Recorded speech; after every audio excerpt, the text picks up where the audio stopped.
My beloved brethren and sisters, humbly and gratefully I respond to the request of the First Presidency to participate in this important welfare session of the conference. The subject of my remarks is ministering to needs through the Lord's Storehouse system.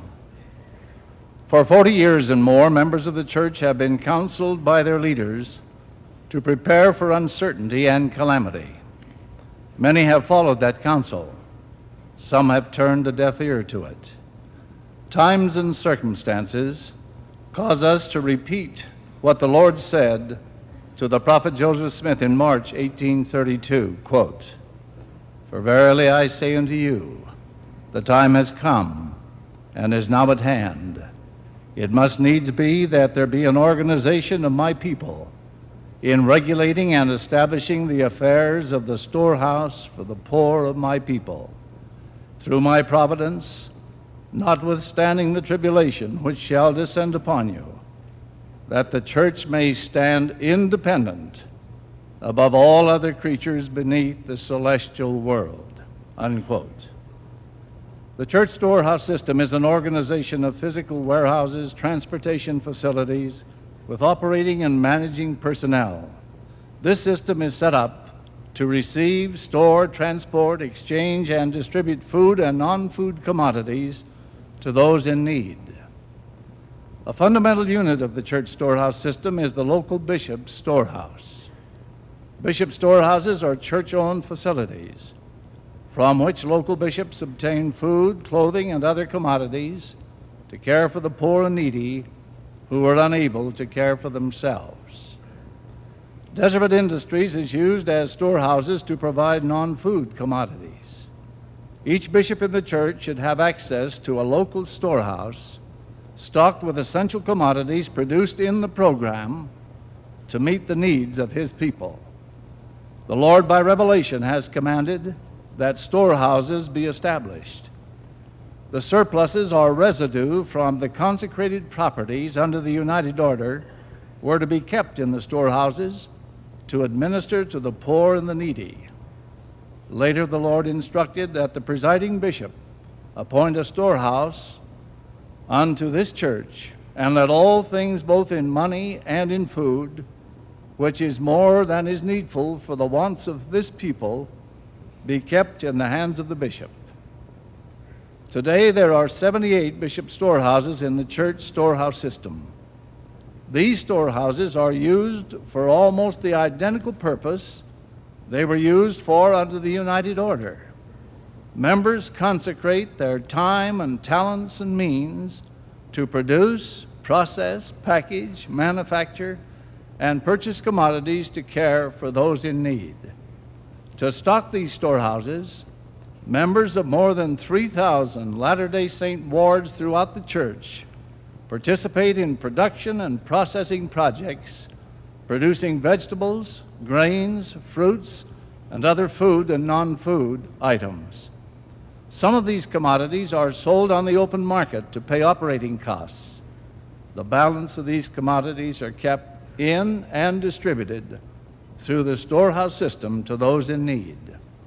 Total assistance through storehouses during 1976 amounted to several millions of dollars. Our bishop storehouses are not intended to stock enough commodities to care for all the members of the church.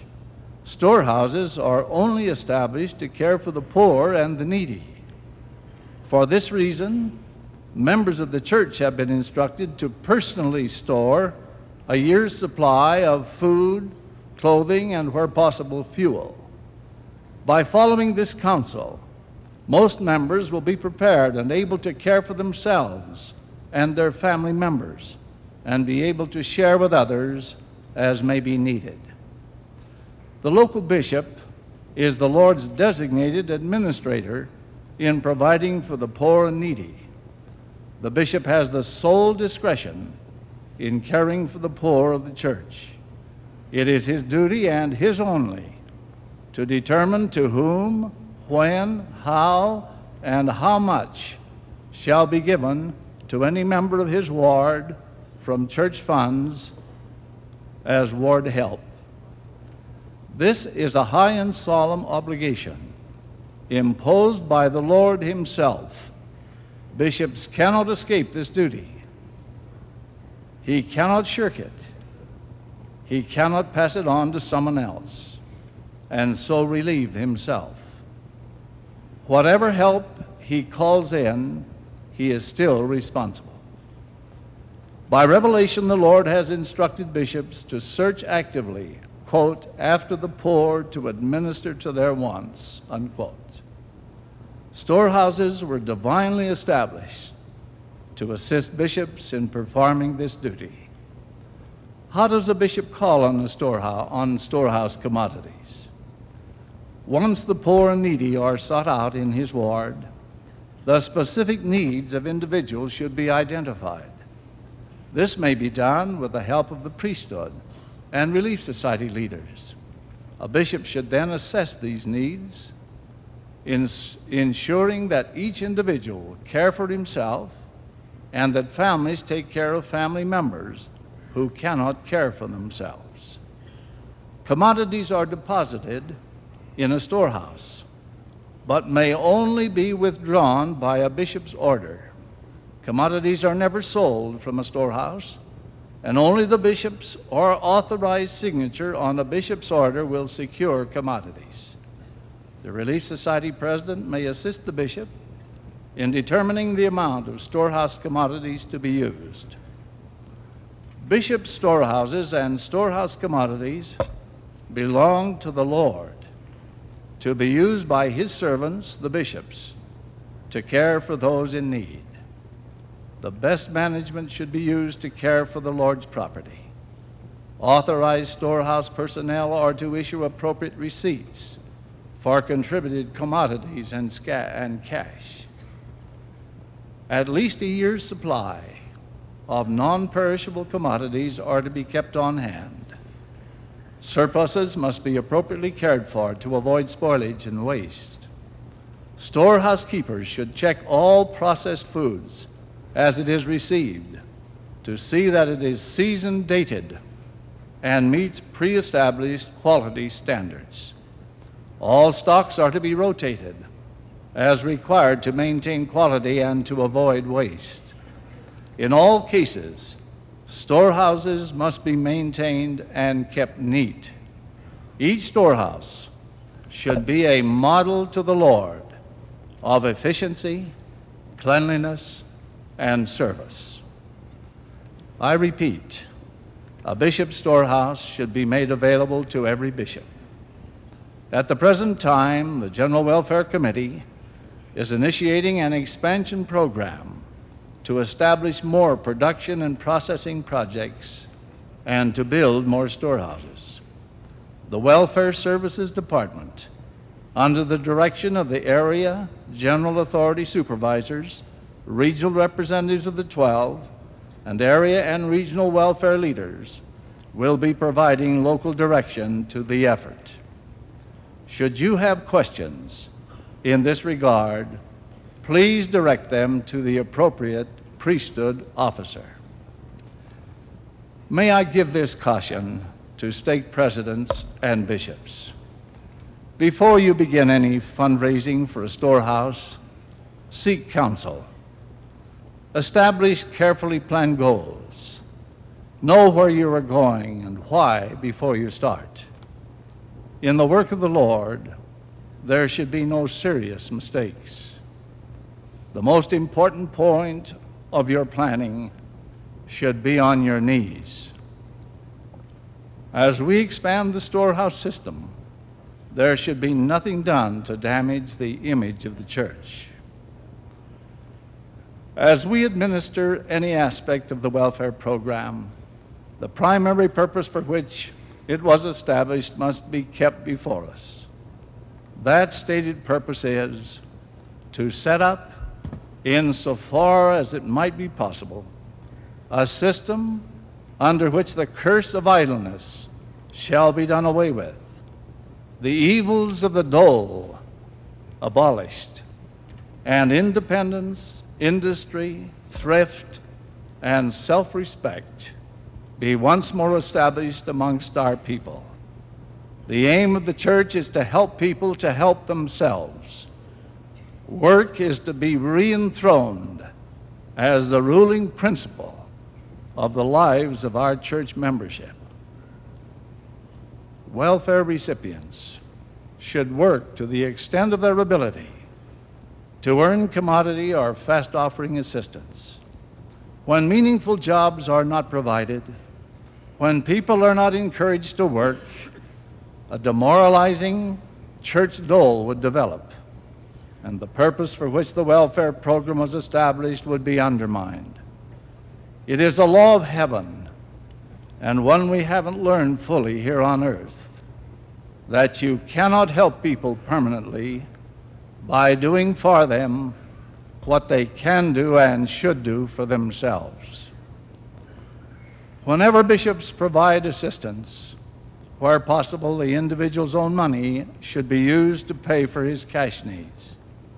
Commodity needs should be satisfied by using storehouse commodities. In all cases where assistance is provided, those who receive the assistance should work to the extent of their ability to earn what they receive. Work assignments should be made by assigned bishops' counselors or by the assigned Relief Society counselor. Commodity should be used wherever possible instead of cash fast offering assistance. By using storehouse commodities instead of fast offerings, the flow of commodities through the welfare system is ensured, production is encouraged, and waste is eliminated. Even more importantly, in keeping with the Lord's instructions cited as my text, the church will stand independent above all other creatures beneath the celestial world. That should be our objective. Occasionally we receive questions as to the propriety of church members receiving government assistance instead of church assistance. Let me restate what is a fundamental principle. Individuals, to the extent possible, should provide for their own needs. Where the individual is unable to care for himself, his family should assist. Where the family is not able to provide, the church should render assistance, not the government. We accept the basic principle that though the people support the government should not support the people. Latter-day Saints should not receive unearned welfare assistance from local or national agencies. This includes food stamps. Priesthood and Relief Society leaders should urge members to accept the church welfare program and earn through the program that which they need, even though they may receive less food and money. By doing so, members will be spiritually strengthened and they will maintain their dignity and self-respect. Last year, in the United States alone, over $98 billion was distributed in unearned government transfer payments and other aid to millions of men and women who most often did nothing for what they received. This character-weakening government dole is repeated in almost every nation of the world. We encourage Latter-day Saints everywhere to remain free of government assistance. Work for what you receive. Economic and social conditions appear most ominous worldwide today. With Revelation and prophecy as our guide, I think it is not extreme for me to say that when all is written about our present generation, it may truly be said that we had hardly enough time to prepare. To meet the impending crisis, I venture to say that all our spiritual and temporal resources will be taxed to the very limit. The Lord has declared, If ye are prepared, ye shall not fear. Great blessings come to us as individuals and to his church as we support the Lord's program for the care of the poor and needy. I have experienced these blessings firsthand in distributing food, clothing, and bedding to the suffering members of the church in Europe following World War II. I witnessed the starving, the emaciated, and the barefoot. It was a piteous sight. My heart went out in compassion to all our Heavenly Father's suffering children. I remember so well the arrival of our first church welfare supplies in Berlin. I took with me the acting president of the mission, President Richard Reinlach. We walked to the old battered warehouse, which under armed guard housed the precious welfare goods. At the far end of the warehouse, we saw the boxes piled almost to the ceiling.